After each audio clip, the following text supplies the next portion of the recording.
Hello दोस्तों, आप सबका एग्जाम बुक एकेडमी में स्वागत है। आज हम एनसीएल जीके का पार्ट 11 पढ़ने वाले हैं। इसमें जो भी प्रश्न है एग्जाम के लिए बहुत ही इंपॉर्टेंट है। तो हम देखते हैं आज का पहला प्रश्न। ध्वनि ऊर्जा का वैद्युत ऊर्जा में परिवर्तन किया जाता है। पहला प्रश्न क्या कह रहा है कि ध्वनि ऊर्जा का वैद्युत ऊर्जा में परिवर्तन किया जाता है। तो इस प्रश्न का जो आंसर होगा ऑप्शन नंबर 1, माइक्रोफोन द्वारा।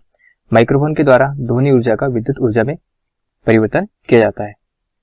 अब देखते हैं अगला प्रश्न, प्रश्न 2। प्रश्न 2 क्या कह रहा है कि भारतीय संविधान का कौन सा भाग संविधान की आत्मा कहलाता है। हमें बताना कि भारतीय संविधान का कौन सा भाग संविधान की आत्मा कहलाता है। तो इस प्रश्न का सही आंसर होगा ऑप्शन नंबर 4, संवैधानिक उपचारों का अधिकार। जो संवैधानिक उपचारों का अधिकार है इसे भारतीय संविधान की आत्मा कहा जाता है। अब देखते हैं अगला प्रश्न, प्रश्न 3। प्रश्न 3 क्या कह रहा है कि अद्वैत दर्शन के संस्थापक है। हमें बताने की अद्वैत दर्शन के संस्थापक कौन है। तो अद्वैत दर्शन के संस्थापक की अगर हम बात करें तो शंकराचार्य। कौन है? तो शंकराचार्य है। तो ऑप्शन नंबर जो 1 है इस क्वेश्चन का सही आंसर है। अब देखते हैं अगला प्रश्न, प्रश्न 4। प्रश्न 4 क्या कह रहा है कि बांग्लादेश में प्रवेश करने के बाद गंगा नदी को निम्नलिखित में से किस नाम से जाना जाता है। हमें बताना है कि बांग्लादेश में प्रवेश करने के बाद गंगा नदी को किस नाम से जाना जाता है। जब गंगा नदी बांग्लादेश में प्रवेश करती है तब बांग्लादेश में गंगा नदी को पद्मा के नाम से जाना जाता है। किस नाम से जाना जाता है? तो पद्मा के नाम से जाना जाता है। तो ऑप्शन नंबर 2 जो है इस क्वेश्चन का सही आंसर है। अब देखते हैं अगला प्रश्न, प्रश्न 5। प्रश्न 5 क्या कह रहा है कि मौलिक अधिकार निलंबित किए जा सकते हैं। हमें बताना कि मौलिक जो अधिकार है निलंबित किए जा सकते हैं। तो इस प्रश्न का जो सही आंसर होगा ऑप्शन नंबर 2, राष्ट्रपति द्वारा। राष्ट्रपति के द्वारा मौलिक अधिकार निलंबित किए जा सकते हैं। अब देखते हैं अगला प्रश्न, प्रश्न 5। प्रश्न 5 क्या कह रहा है कि चीन लेखक भारत का उल्लेख किस नाम से करते हैं। हमें बताना कि जो चीनी जो लेखक है भारत का उल्लेख किस नाम से करते हैं। तो इस प्रश्न का सही आंसर होगा ऑप्शन नंबर 2, यिन तू नाम से।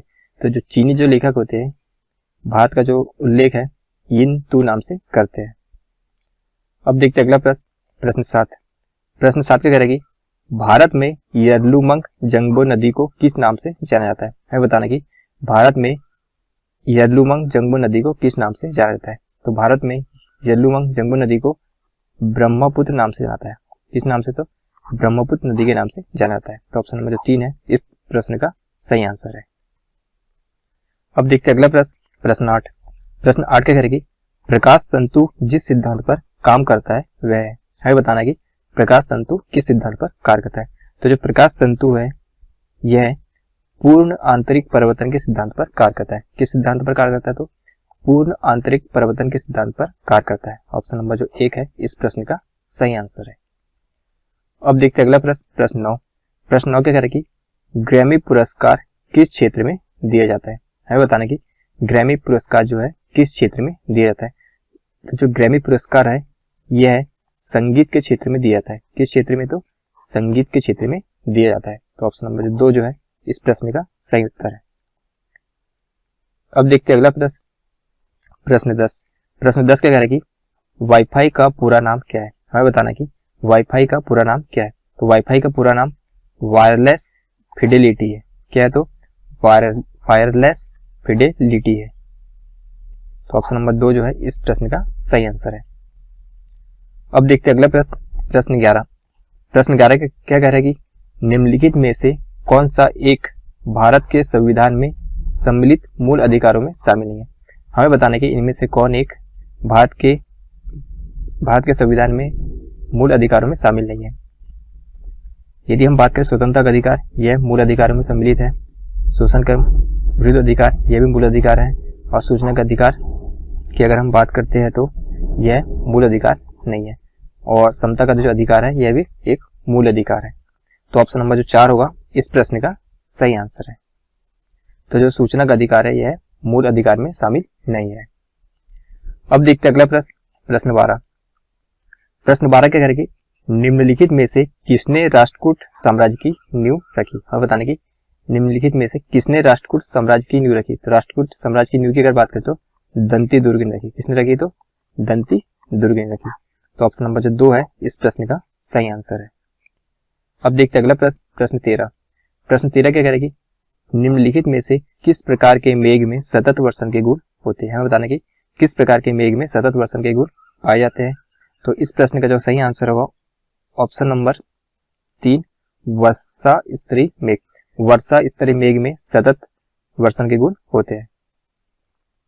अब देखते हैं अगला प्रश्न, प्रश्न 14। प्रश्न 14 क्या कह रहा है कि वह प्रक्रिया जिसके द्वारा प्रिज्म विभिन्न रंग उत्पन्न करता है जाना जाता है। हमें वह प्रक्रिया बताना है जिसके द्वारा प्रिज्म विभिन्न रंग उत्पन्न करता है।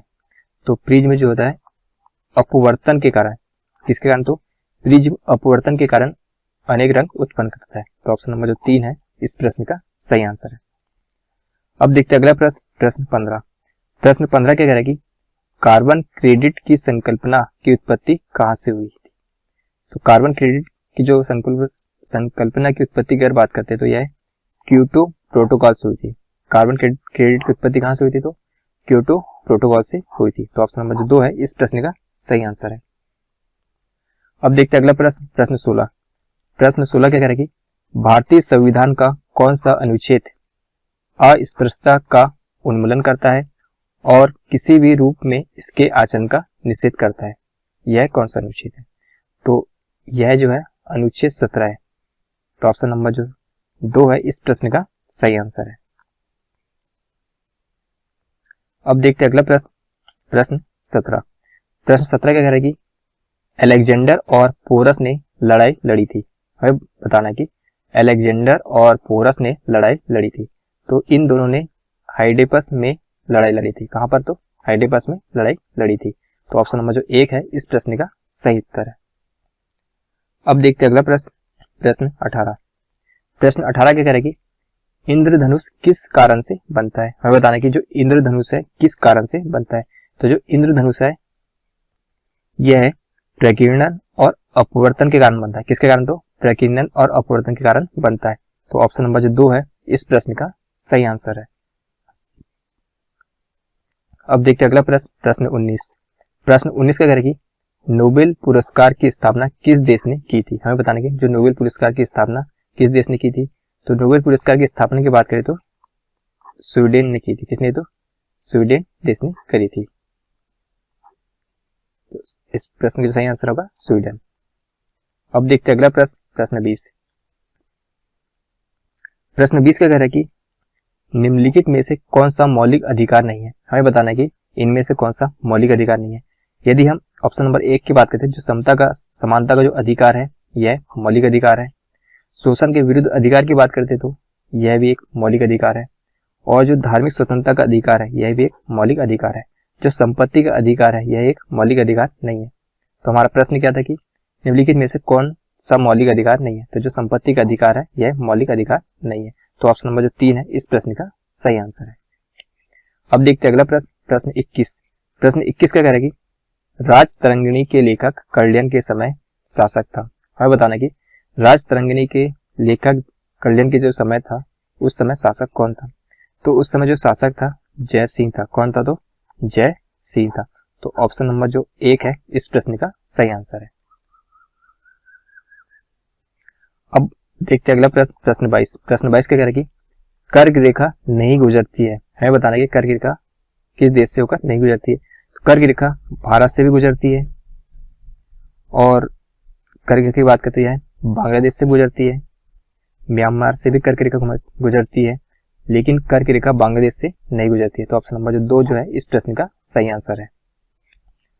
अब देखते हैं अगला प्रश्न, प्रश्न 23। प्रश्न 23 क्या करेगी, सामान्य मानव नेत्र के लिए स्पष्ट दृष्टि की न्यूनतम दूरी कितनी होती है। सामान्य मानव नेत्र के लिए स्पष्ट दृष्टि की न्यूनतम दूरी कितनी होती है। तो जो सामान्य मानव नेत्र के लिए स्पष्ट दृष्टि की जो न्यूनतम दूरी होती है 25 सेंटीमीटर होती है। कितनी होती है, तो 25 सेंटीमीटर होती है। तो ऑप्शन नंबर जो 4 है इस प्रश्न का सही आंसर है। अब देखते हैं अगला प्रश्न, प्रश्न 24। प्रश्न 24 क्या करेगी, लेंस किससे बनता है। हमें बताने की जो लेंस है किससे बनता है। तो जो लेंस जो है वह फ्लिंट कास्ट से बनता है। किससे बनता है, तो फ्लिंट कास्ट से बनता है। तो ऑप्शन नंबर जो 2 है इस प्रश्न का सही उत्तर है। अब देखते हैं अगला प्रश्न, प्रश्न 25। प्रश्न 25 क्या कह रहा है कि हीराकुंड बांध कौन सी नदी पर बनाया गया है। हमें बताना है कि जो हीराकुंड बांध है कौन सी नदी पर बनाया गया है। तो हीराकुंड जो बांध है यह महानदी पर बनाया गया है। किस पर? तो महानदी पर बनाया गया है। तो ऑप्शन नंबर जो 3 है इस प्रश्न का सही आंसर है। तो यह था हमारा एनसीएल जीके का पार्ट 11। इसमें हमने 25 प्रश्न देखे। यह प्रश्न एनसीएल परीक्षा के लिए बहुत ही इंपॉर्टेंट है। यदि यह क्लास आपको पसंद आई तो इस चैनल को सब्सक्राइब करें। धन्यवाद।